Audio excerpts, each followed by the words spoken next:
In his first homily after being elected Pope in 2005, Pope Benedict XVI said, "Each of us is the result of a thought of God. Each of us is willed, each of us is loved, each of us is necessary." Pope Benedict is an accomplished theologian.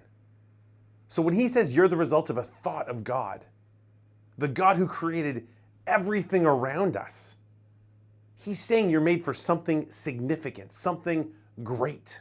I think what a lot of us know, maybe not consciously, but innately in our hearts, is the fact that we were made for more.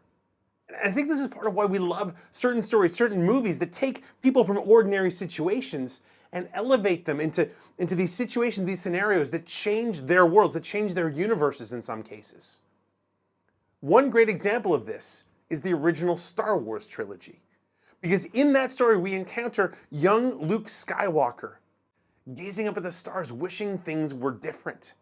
When you get to the end of that whole trilogy, he's helped overthrow an empire.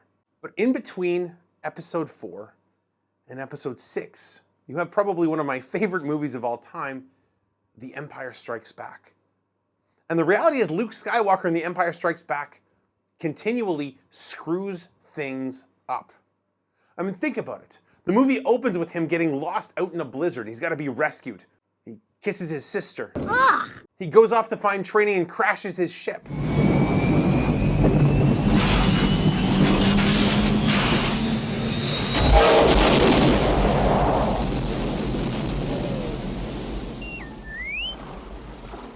His training doesn't go well, so he leaves his training to go and rescue his friends, and they have to rescue him.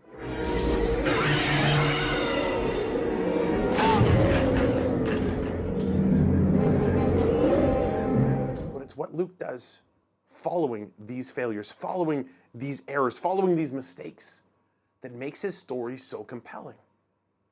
Because he doesn't quit, he doesn't give up, he doesn't wallow in what's happened. He gets up, he starts to go again.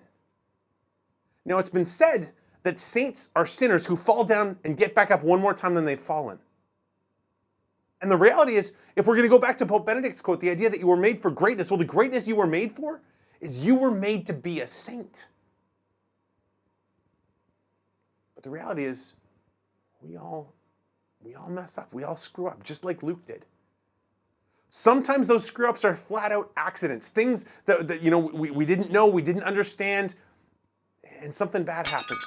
Other times, it's because we've deliberately chosen to do something we knew was wrong. Now, that's one definition you might give to sin, choosing to do something you knew was wrong. And the question becomes, whether you're dealing with a mistake or a sin, the question always becomes, what do you do next? Because there's a temptation to wallow in it, say, well, I'm here anyway, there's no point in trying anymore. There's a temptation other times to minimize it. Well, it's not that big a deal. And there's a third temptation, which is to blame somebody else. I mean, this goes back right to the beginning of the story of our faith, to the Garden of Eden. When Adam and Eve, having done the one thing in the world they were told not to do, eaten the fruit from the tree of the knowledge of good and evil, and having been confronted by God for having done so, Eve blames the serpent. Adam blames Eve and God. He says, the woman you put here with me, she did this. We need to not do what Adam and Eve did in that moment and justify ourselves or try and minimize what's gone on. We also need to not do what the serpent did, which is just sit and be quiet. This is the moment we need to stand up and own what we've done. Own our mistakes, own our sins. Quite often it starts by apologizing to whoever it is that we've hurt, whoever it is that we've offended, whether that's God or whether that's others. You were made for greatness. The thought that God had of you was that God has always wanted you to become a saint. But the reality is, much as it was for Luke Skywalker, it's not a straight line from here to the greatness that he made you to be.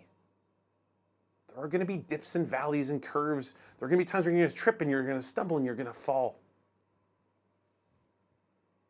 We need to be like Luke. We need to get back up again.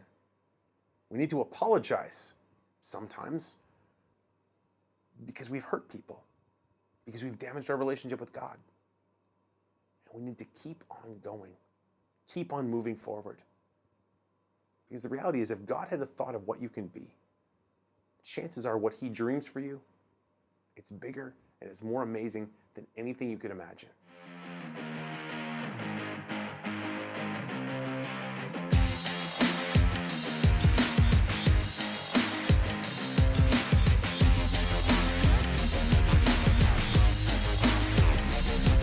Thank you so much for taking the time to watch this video.